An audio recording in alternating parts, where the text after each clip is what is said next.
बिस्मिल्लाहिर्रहमानिर्रहीम। अस्सलाम वालेकुम नाज़रीन, मैं हूं आपका होस्ट अहमद फवाद। 4 खबरें आज की व्लॉग में आपके साथ शेयर करनी है। पहली बड़ी ब्रेकिंग न्यूज़ तो सुप्रीम कोर्ट ऑफ पाकिस्तान से है, जहां पर पाकिस्तान तहरीक इंसाफ को आज जुम्मे के रोज़ एक बड़ा रिलीफ मिला है और 2 साल से पाकिस्तान तहरीक इंसाफ के अहम रहनुमा जो कि जेल में थे, 9 मई के मुकदमे में उन्हें रिहा करने का जो हुक्म है वो दे दिया गया है। ये ठंडी हवा का झोंका अचानक से सुप्रीम कोर्ट से कैसे आया? एक्सपेक्ट तो नहीं किया जा रहा था जी कि सुप्रीम कोर्ट से कोई इस तरह का जो रिलीफ है वो मिलेगा, जब से बज़ाहिर जो कोर्ट पैकिंग है वो हुई है, लेकिन जमानतों का सिलसिला शुरू हो गया और सुप्रीम कोर्ट से ये बड़ी डेवलपमेंट आई है। दूसरे नंबर पर नाज़रीन, इंटरनेशनल क्रिमिनल कोर्ट में भी इंसानी हकूक की वायलेशन पर मुक्तदरा के अगेंस्ट मुकदमा जो है वो ले जाया जा रहा है। तो जहां पर इस वक्त आलमी सतह पर अमेरिका से या दीगर जगहों से जो दबाव है, दीगर इदारों से, यूएन से या और इदारों से, वहां पर अब इंटरनेशनल क्रिमिनल कोर्ट जो है इसका फैसला अगर आ जाता है मुक्तदरा के अगेंस्ट तो उसका क्या इम्पैक्ट होगा, इस पर भी कुछ तफसीलात आपके साथ में शेयर करूंगा। क्या बड़ी जो डेवलपमेंट है वो हुई है। और आगे चलते हुए नाज़रीन आपको ये भी बताऊंगा कि नेशनल सिक्योरिटी एडवाइजर जो है वो DGISI को बना दिया गया है। इस पर क्या खबर है जी, ये भी आपके साथ में शेयर करूंगा। और इनका नाम पहले नहीं था, पहले एक और शख्सियत थी, वो भी बड़ी ताकतवर शख्सियत थी। उनकी कोशिश थी कि वो इस ओहदे के ऊपर आए, लेकिन ये ओहदा जो है वो DGISI को किस तरीके से मिल गया, इस पर भी कुछ तफसीलात हैं, वो भी आपके साथ में शेयर करूंगा। और पाक भारत कशीदगी से रिलेटेड भी कुछ डेवलपमेंट्स हुई हैं जी। इमरान खान साहब का जो यूट्यूब चैनल है वो भारत में बैन किया गया है। अब सवाल ये है कि भारत इमरान खान साहब को क्यों टारगेट कर रहा है? वो तो जेल में है, जबकि वहां से मोदी नवाज शरीफ या शहबाज शरीफ के अगेंस्ट कोई जो बयान है वो नहीं देता, और ना ही यहां से कोई मोदी के अगेंस्ट जो बयान है वो दिया जाता है। इमरान खान ही पहले मोदी को हिटलर से तशबीह देते थे, और इवन के अब इमरान खान की जो एक 2 रोज कबल स्टेटमेंट भी सामने आई है पहलगाम वाक़े के हवाले से और पाक भारत कशीदगी के हवाले से, तो इमरान खान साहब की स्टेटमेंट को ही लेकर भारतीय मीडिया में चर्चा है। तो इस पर भी कुछ एक्सक्लूसिव डिटेल्स है, वो भी आज की व्लॉग में आपके साथ में शेयर करूंगा। तो सबसे पहले तो नाज़रीन आपको लेकर चलता हूं जी सुप्रीम कोर्ट ऑफ पाकिस्तान में, जहां से 2 बड़ी खबरें हैं, 2 बड़े केसेस हुए हैं। पहला केस तो जी पाकिस्तान तहरीक इंसाफ के सीनियर रहनुमा सेनेटर एजाज चौधरी, इनकी जो जमानत है वो 1 लाख के जमानती मुचलकों के एवज अदालत की जानिब से मंजूर की गई है और इन्हें रिहा करने का जो हुक्म है वो दिया गया है।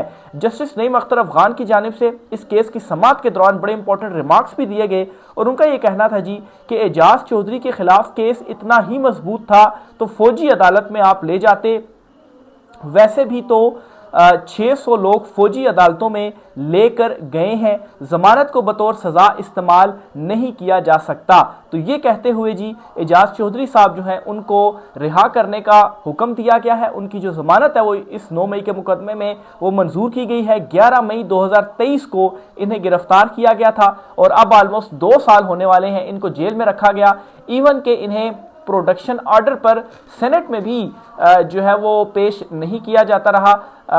जो चेयरमैन सेनेट है उनकी जानिब से, यूसुफ गिलानी, उनकी जानिब से प्रोडक्शन ऑर्डर्स भी जारी किए जाते रहे, लेकिन उसके बावजूद जो है वो इन्हें सेनेट में पेश नहीं किया जाता रहा। ये सेनेटर है, और जो सेनेटर होता है या पार्लियामेंटेरियन या MNA होता है उसको ये सहूलत होती है कि जब सेशन होता है तो उनके प्रोडक्शन ऑर्डर जारी किए जा सकते हैं और उन्हें फिर आपने पार्लियामेंट में लाना होता है, बेशक वो जेल में अरेस्ट ही क्यों ना हो। लेकिन एजाज चौधरी साहब जो कि इमरान खान साहब के साथ डटकर खड़े हुए हैं, और यास्मीन राशिद, एजाज चौधरी, उमर चीमा, ये वो चंद रहनुमा हैं जो कि इमरान खान साहब के साथ शुरू दिन से अभी तक डटकर खड़े हुए हैं। तो इनके लिए एक बहुत बड़ा जो रिलीफ है वो आज सुप्रीम कोर्ट ऑफ पाकिस्तान से आया है। ना सिर्फ एजाज चौधरी साहब के लिए बल्कि 9 मई के ही मुकदमे में पाकिस्तान तहरीक इंसाफ के रहनुमा हाफिज फरहत अब्बास जो हैं इनकी भी जो जमानत कबल अज गिरफ्तारी है वो मंजूर की है सुप्रीम कोर्ट ऑफ पाकिस्तान ने। इस केस में जी जो स्पेशल प्रोसिक्यूटर हैं वो अदालत में पेश हुए और कहा जी कि 9 मई की साजिश का इनके ऊपर इल्ज़ाम है, हम जो है वो इनको गिरफ्तार करना चाहते हैं। और इस पर जो फरहत अब्बास साहब हैं उन्होंने ये भी कहा है जी कि ये चाहते ये थे जी कि इस केस के अंदर इनको गिरफ्तार कर लिया जाए, फिर जब तक ट्रायल चलता रहे तब तक इनको जेल में रखा जाए। लेकिन उनकी ये जीत है जी कि सुप्रीम कोर्ट से उनको रिलीफ जो है वो मिला है।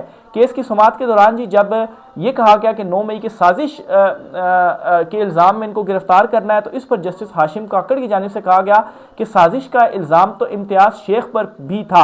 अब इम्तियाज़ शेख इसी केस में शरीक मुलजिम है और उनकी भी जो जमानत है वो सुप्रीम कोर्ट ऑफ पाकिस्तान से मंजूर हो चुकी है, जिस पर जी स्पेशल प्रोसिक्यूटर ने यह कहा, यानी कि जो सरकारी वकील है उन्होंने कहा कि हाफिज फरहद अब्बास को ट्रायल कोर्ट मफरूर करार दे चुकी है, जिस पर जस्टिस नईम अख्तर अफगान ने कहा मफरूर है या नहीं ये मामला मुतलका अदालत जो है वो देख लेगी, तफ्तीश मुकम्मल हो चुकी, चालान भी जमा हो चुका, अब गिरफ्तारी क्या करनी है, ये जस्टिस नईम अख्तर अफगान की जानिब से जो है वो सवाल पूछा गया, जिस पर जी स्पेशल प्रोसिक्यूटर यानी कि सरकारी वकील ने जवाब दिया 4 माह में ट्रायल मुकम्मल करवा देंगे।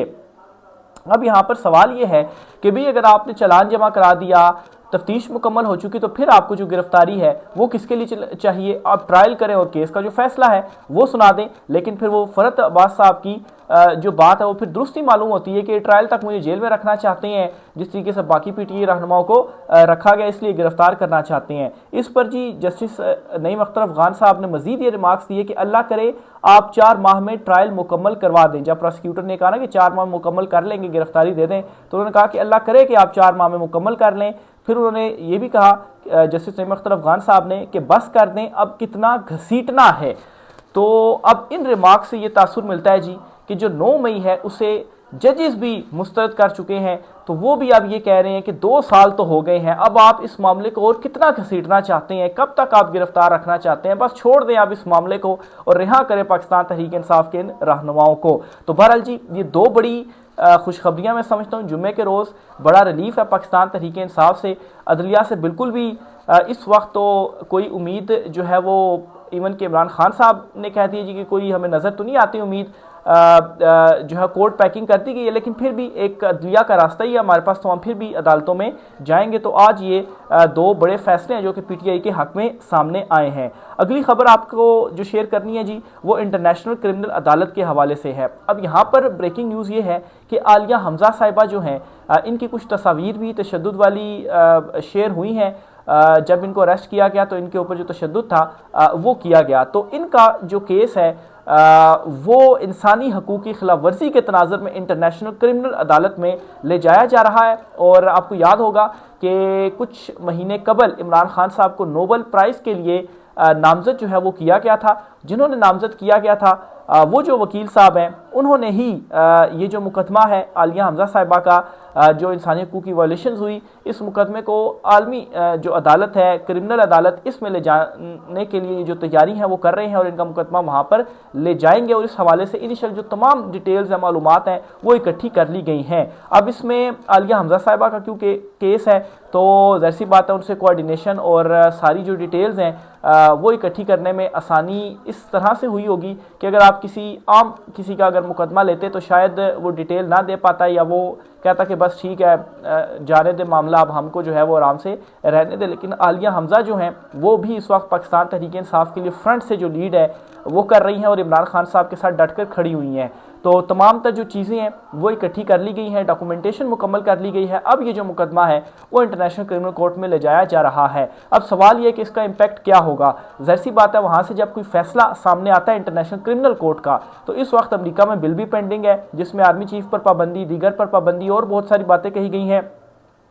इसके अलावा यूएन का इदारा है, इसके अलावा आलमी दीगर जो एनजीओज़ या इंसानी हकूक़ के इदारे हैं वहाँ से मुसलसल प्रेशर है, कुछ रिपोर्ट्स वगैरह भी हैं कि क्या वायलेशंस जो है वो हो रही हैं। इस दौरान जब ये फैसला आता है कि क्रिमिनल अदालत, इंटरनेशनल क्रिमिनल अदालत अगर ये फैसला देती है जी कि ये खिलाफ वर्जियाँ हो रही हैं और इनके ऊपर जो पाबंदियाँ हैं वो लगनी चाहिए, तो आलमी सतह पर बहुत बड़ी जो पाबंदियाँ हैं वो लग सकती हैं। और दीगर जिस तरह से वो एक पाकिस्तान डेमोक्रेसी एक्ट है जिसमें पाबंदी का मुतालबा किया गया है, उसे मंजूर होने में भी एक जो पुश है वो इस फैसले के बाद मिल सकता है। तो इसका ये एक ह्यूज इम्पैक्ट है जो कि पड़ेगा। इसलिए इसको ये नहीं कह सकते कि अगर वो फैसला देते हैं तो पाकिस्तान में इंप्लीमेंट वो करें या ना करें, लेकिन ऐसा नहीं होता। इंटरनेशनली आपके ऊपर जो प्रेशर है जी वो डेवलप होता है।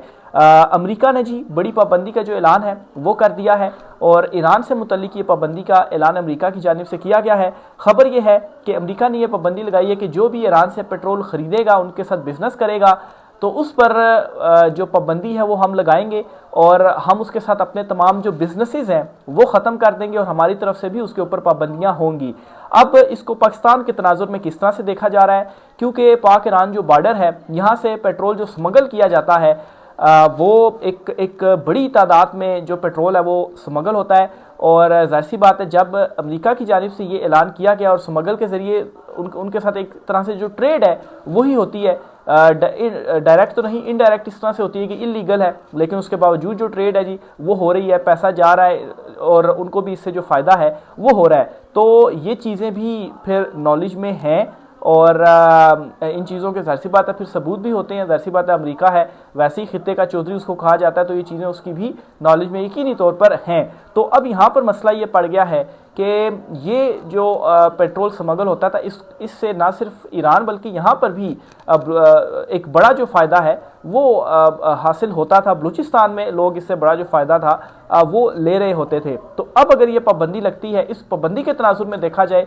कि अब ये जो स्मगलिंग है अगर इसको बहुत ज़्यादा सख्ती करके ख़त्म कर दिया जाता है या रोक दिया जाता है तो फिर जो है वो कैसे अपने मामलात को चलाया जाएगा। और फिर दूसरे नंबर पर यह भी है कि अगर इस चीज़ को नहीं रोका जाता तो अमेरिका ऑलरेडी पाबंदी का ऐलान कर चुका है और कह चुका है जी कि हम जो ये ट्रेडिंग करेगा ईरान के साथ तो उसके साथ हम अपने तमाम तर जो ताल्लुकात हैं जो बिज़नेस रिलेटेड है वो भी हम ख़त्म कर देंगे, पाबंदियाँ भी लगा देंगे और हम अपने बिजनेसेस भी वहाँ से ठप कर देंगे। तो ये जो पाबंदी एक लगाई गई है अमेरिका के लिए पाकिस्तान के तनाजुर में, इस एतबार से अगर सोचा जाए तो एक बहुत बड़ी डेवलपमेंट है और इसको किस तरह से ये टैकल करते हैं ये बहुत बड़ा इस वक्त का सवाल है। DGISI जो हैं इन्हें एक और इजाफी चार्ज दे दिया गया है और ये जो चार्ज है जी ये नेशनल सिक्योरिटी एडवाइज़र का जो चार्ज है वो दिया गया है। नजम सेठी साहब हैं जी, सीनियर जर्नलिस्ट हैं और मुक्तदरा के भी काफ़ी करीब समझे जाते हैं। इनकी जानिब से ये दावा किया गया है कि नदीम अंजुम रिटायरमेंट के बाद शहबाज शरीफ के सिक्योरिटी एडवाइज़र बनना चाहते थे। अब नदीम अंजुम जो हैं वो भी साबिक DGISI हैं और उनकी ख्वाहिश थी जी कि शहबाज शरीफ के सिक्योरिटी एडवाइज़र वो बन जाएँ, लेकिन इनकी सिफारिश नहीं सुनी गई। अब फौजियों ने सोचा है कि पहले भी सब कुछ हम ही चला रहे हैं, अब ISI चीफ को नेशनल सिक्योरिटी एडवाइज़र बना दिया गया है ताकि सब कुछ अपने ही बंदे करें। तो क्यों इनको सिक्योरिटी एडवाइज़र बनाया गया है? ताकि सारे जो मामलात हैं हम अपने हाथ में रखें। पहले भी हम सारा कुछ हम ही कर रहे थे, तो अब इनको भी इजाफी चार्ज दे दिया जाए और ये मामला भी हम अपने हाथ में रखें। तो ये जी वैसे भी वो एक सवाल भी हुआ था ना सनाउल्लाह मकसी खेल साहब की जानिब से किया गया था कि सारे रिटायर्ड जो जनरल्स हैं यही क्यों बार बार इदारों के जो सरबराह हैं बड़े बड़े वो बन जाते हैं, फिर उसके बाद उनके घर का जो बिजली या मीटर उनके मोहल्ले की वो सारे जो है वो उतर गए थे। तो नजम सेठी साहब ने अब उसी चीज़ की तस्दीक कर दी है कि हाथ में चूँकि सारे मामलात अपने रखने हैं तो इस वजह से हर जो होता है वो ये अपने पास ही रखते हैं। इमरान खान साहब का यूट्यूब चैनल जो है वो मोदी सरकार ने भारत में बैन कर दिया है। मोदी सरकार का एक और इकदाम, जेल में कैद साबिक वज़ीर इमरान खान का यूट्यूब चैनल भारतीय हुकूमत ने अपने मुल्क में ब्लॉक कर दिया। अब ये जो खबर है या ये जो ब्लॉक किया इमरान खान साहब का यूट्यूब चैनल, इस पर सवाल इस वक्त ये उठाया जा रहा है कि आखिर इमरान खान साहब तो जेल में हैं, उनके यूट्यूब चैनल से ऐसा क्या जा रहा है जो कि भारत को पसंद नहीं आ रहा और उनका यूट्यूब चैनल जो है वो बंद कर दिया गया है। तो दूसरी तरफ शहबाज शरीफ हैं, नवाज शरीफ हैं, मरीम नवाज़ हैं, आखिर ये कोई स्टेटमेंट क्यों नहीं मोदी सरकार के अगेंस्ट दे रहे? इमरान खान साहब ने जब हिटलर से तशबीह दी थी मोदी को और उससे जो है वो RSS का जो एक नज़रिया था, नाजी नज़रिया था, और मोदी को जो हिटलर इमरान खान साहब ने कहना शुरू किया था तो पूरी दुनिया में मोदी जो है वो हिटलर के उस तर्ज से जो है वो मशहूर हो गया था और वो मिन्नत तरले कर रहा था कि इमरान खान को कहो कि मुझे इस नाम से ना बुलाए। एक बड़ा झटका जो है वो भारत को लगा था क्योंकि इमरान खान साहब अगर कोई बात करते हैं तो उसका इम्पैक्ट भी होता है, पूरी दुनिया में उस बात को सुना भी जाता है और उस बात को फिर उसका जो असर है वो भी लिया जाता है। लेकिन ये जो चुनतखब हुकूमत है, चुनतखब रजीम है, अर्दली हुकूमत है, ये भारत की जानिब से जो कशीदगी की जा रही है उसका ही अभी तक जवाब नहीं दे पा रहे। कोई नवाज शरीफ का या मरीम नवाज़ का बयान आपके सामने आया हो? कोई भी नहीं। फिर दूसरी तरफ मज़े की बात यह है कि मोदी सरकार की जानिब से भी नवाज़ या शहबाज या मरीम नवाज़ के अगेंस्ट तो कोई जो स्टेटमेंट है वो नहीं दी जा रही है। अलबत्ता इमरान खान साहब का जो यूट्यूब चैनल है वो बंद किया जा रहा है। तो ये इस वक्त जो है वो मामलात इमरान खान साहब के हवाले से उस साइड से भी किए जा रहे हैं, यानी कि वहाँ पर भी इमरान खान मंजूर नहीं है। तो इससे आप ये चीज़ अंडरस्टैंड कर सकते हैं कि इमरान खान कितना ज़रूरी है पाकिस्तान के लिए भी, और उसका इम्पैक्ट क्या था कि वो आज जेल में है, लेकिन उसके बावजूद भी भारत जो है वो इमरान खान का जो बयानिया है वो ऑल ओवर द जो मीडिया है वो चलता है, और इमरान खान की वैल्यू को इमरान खान की स्टेटमेंट को जो वैल्यू है वो की जाती है, और टारगेट भी वहाँ से इमरान खान साहब को ही किया जा रहा है। राय का इज़हार कीजिएगा। आज की व्लॉग से इतना ही, इजाज़त दीजिए, अल्लाह हाफिज़।